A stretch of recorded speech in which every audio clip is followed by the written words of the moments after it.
एक लड़का था 15 से 20 साल का। वह बहुत ही खूबसूरत और जवान भी था। वह जितना सुंदर था उतना ही ईमानदार। ना किसी से झूठ बोलना, ना फालतू की बातें करना, बस अपने परिवार के साथ रहता और अपने काम से काम रखता।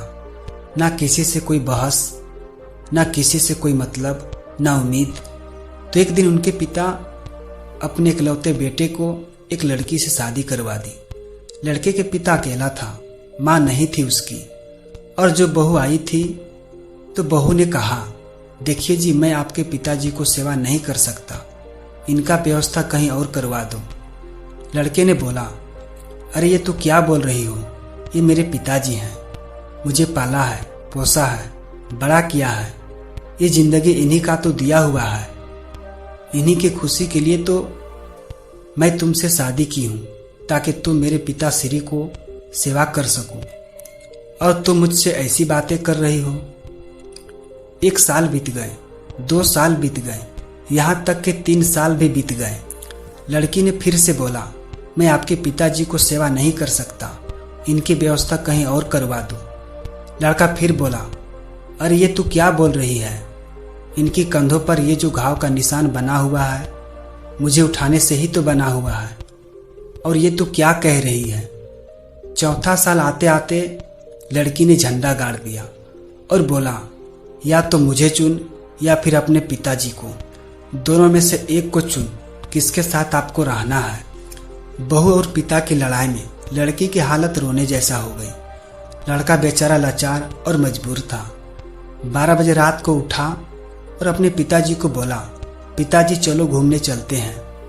वो लड़का अपने पिताजी को लिया और कहीं दूर जंगलों में लेकर चले गए, और जंगलों के बीचों बीच में ले जाकर बेटा बोला, आपका और मेरा यहीं तक का साथ था, अगर आपको रखता हूँ तो मुझे छोड़कर जाती है।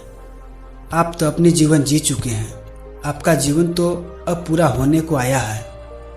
वो तो मेरे साथ 7 फेरे लिए हुए हैं, 7 जन्मों तक रहने की। मैं आपको यहीं पे छोड़कर जा रहा हूँ, अब जीवन में दोबारा कभी नहीं मिलेंगे। पिताजी की आंखों में आंसू आ गए और रोते रोते कांपती होठों से बोला, बेटा मुझे यहाँ से 5 किलोमीटर आगे छोड़ दो।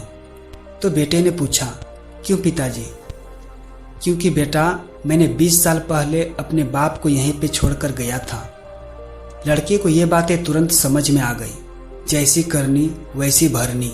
लड़के को अपनी गलती का पछतावा हुआ और बोला, पिताजी मुझे माफ़ कर दो, मुझसे बहुत बड़ी भूल हो गई।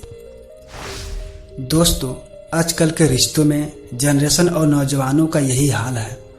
वो खुद को भूल जाते हैं कि हमारा क्या फर्ज है, क्या धर्म है, क्या कर्तव्य है, और अपने बीवी बच्चों के कहने पर अपने बूढ़े माँ बाप को छोड़ देते हैं किसी विधवा आश्रम में, या सड़कों पर, या फिर किसी रेलवे स्टेशनों पर दर दर भटकने के लिए।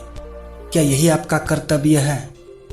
याद रखना मेरे दोस्त, रिश्तों से कोई अनाथ नहीं होता, अनाथ अपनों से ही होता है। इसलिए अपनों का हमेशा संभाल कर रखो और माँ बाप की खूब सेवा करो। कहते हैं ना कि जैसा करनी वैसा भरनी।